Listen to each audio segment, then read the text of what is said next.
Hi, everybody. It's Peter Selby from Business Drivers with another podcast in the Releasing the Business Handbrake series. And today we're going to be talking about the importance of marketing as a vehicle for growth. And today I have the absolute pleasure of a guest on the show. Latha Kathigaa joins us. I've known Latha probably a couple of years now. And we've done a lot of work together over the years, and she's an absolute guru in this space. So she's agreed to come and join us and give us some insights in the world of digital marketing and how critical that is, no matter what type of business you have. So welcome, Latha. Thank you, Peter. It's great to be on the show today. No worries, you're more than welcome. And look, just to kick us off, maybe you can tell the listeners a little bit about who you are, how you got to be where you are, and just a bit about your past. Sure. Thank you. So, Peter, I was born in India.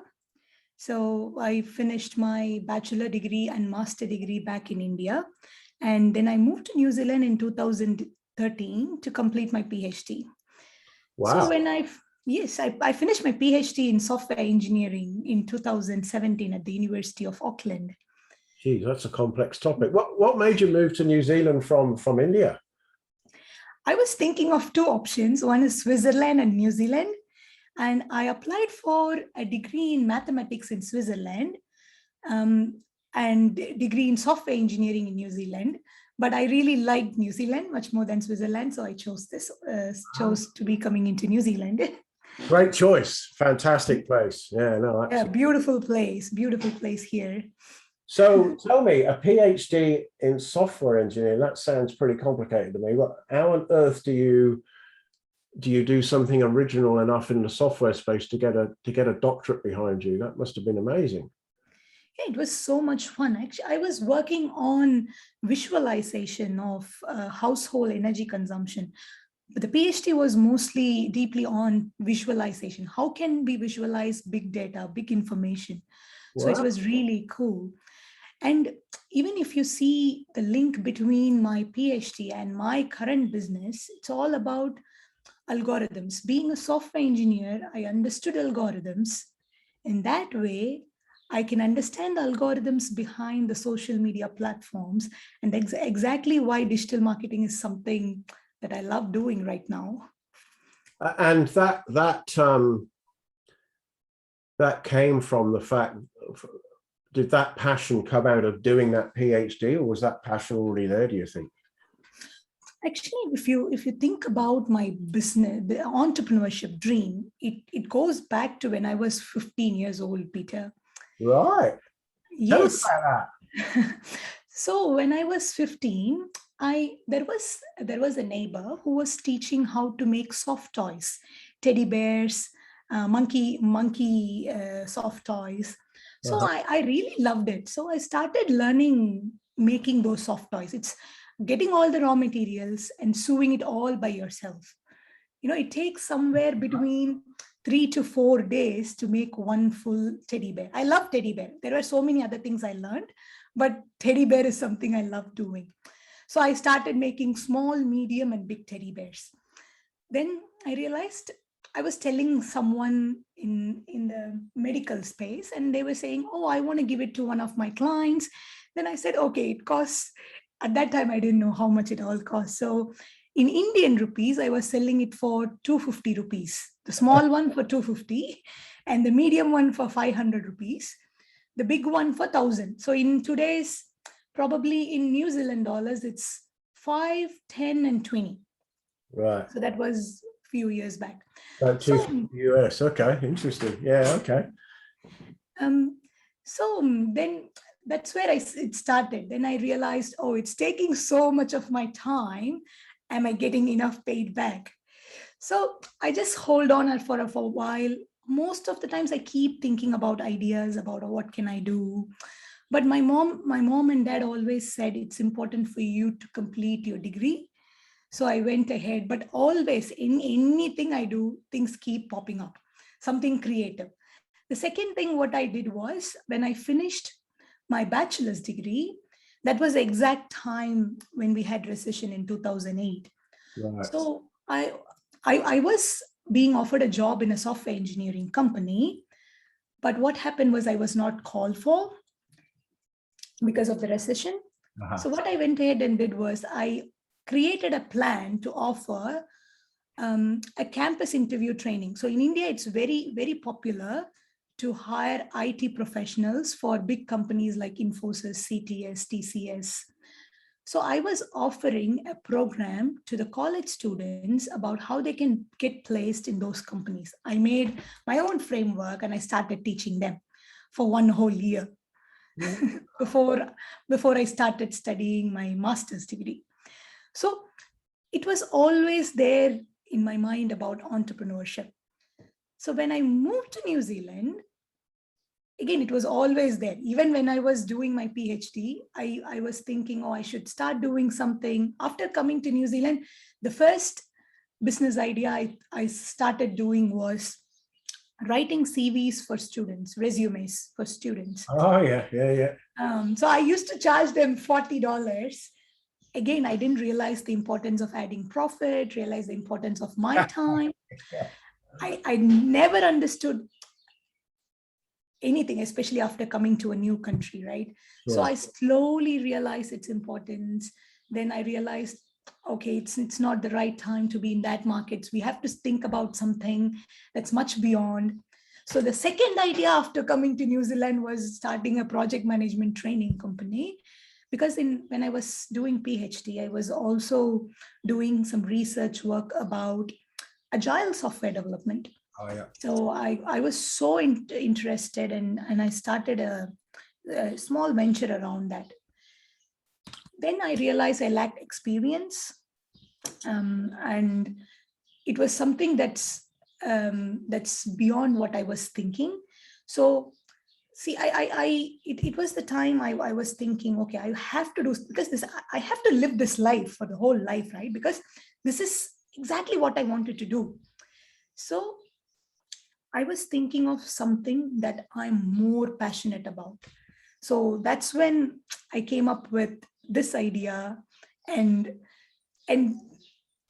this also started off with, it's interesting too. When I was studying PhD, I was also working in a college as a lecturer, and my students used to make hardware-based electrical engineering projects. So as soon as my team finishes, as soon as the students finishes their projects, I take a video of that and put it on the social media of the college page. So it started getting more attraction. Slowly and slowly, I started realizing the power of social media. Since I was into software engineering, I also understood how these algorithms work. And I always keep myself updated about the algorithms that's going behind. So knowingly or unknowingly, I got so much interested and never thought that that would be something that I'd be working in the future. But I was enjoying, I was doing, I was exploring. So that's actually the starting point of what I'm currently doing. So that leads us, Latha, to your organization. So and all the work you do for others in that space. So maybe tell us a little bit about your company. Sure. So I'm the CEO and founder of a company called BrandUpWise Limited, and I'm primarily working as the business growth advisor. So our primary offerings are business growth advisory, coaching the businesses to build high-ticket, profitable businesses. And along with that, we help them develop their branding. We also help them to their website. It's a high converting website. And we also help the CEOs and founders of those organizations with their personal branding. We also help them with the lead generation on all the social media platforms, LinkedIn, Google, and Facebook. So 3 things easy to focus for us is branding, digital marketing, and business advisory. And you have customers in New Zealand, or you have customers around the world? So we started off with customers in New Zealand, Right. Then we moved on to Australia, and currently we have clients all around the world. That's fantastic. And Thank you. so tell us a little bit about, so obviously BrandUpWise is growing, it's grown its customer base. Is there any market that you specialize in, or you service any type of company? At the moment, we are focusing primarily on the coaches, professional services, coaches and consultants. That's our primary focus. Someone who is trying to coach their clients is our primary target at the moment. And yeah, and the consultants in the professional space. So in that very much that business to business environment. Yes, yes. So maybe, you're right. Sorry? Yes, you're right. Business to business environment. Yeah, okay, yeah. So maybe tell us a little bit about the challenges in that industry. What are the challenges that you've end up having to solve for people from that, that digital marketing perspective? Sure. In the initial stages, it was really, we were struggling a little bit about letting the clients understand the power of digital marketing. Right. People think that it's easy to get on digital marketing. The very next day, their phone starts ringing. So that's not actually usually happen. People did not understand the time it requires to get the outcome from the digital marketing. So now we understand, and we have case studies to talk to people. But initially, when we started, that was the important challenge that we were facing. Then the clients did not understand about their brand, how they have to represent themselves. They thought, okay, brand is just a logo. That's enough. When we make a tagline, oh, that's enough. But brand is much more than that. Brand is who we are, what we stand for, what are the values. So only when we said that, you mean like a personal brand, do you? I mean first I'm talking about the business brand as such. Right, okay. Yes, the company, what do they stand for? Yeah. What are their values? How do they want to represent themselves as a company to their target audience? So many times I have seen businesses not very clear even about their audience. Right. So that makes them a little bit inconsistent about their marketing messages. So importance of understanding that branding is important takes a lot of time for our clients. Sometimes even they think that, oh, when we try to propose branding, people think that, oh, we are trying to take this over than what they're expecting us to do. You see what I mean? Yeah, sure.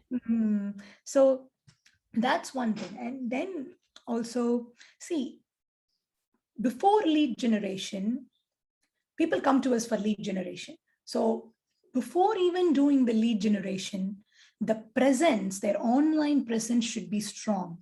And making people understand that itself takes a while.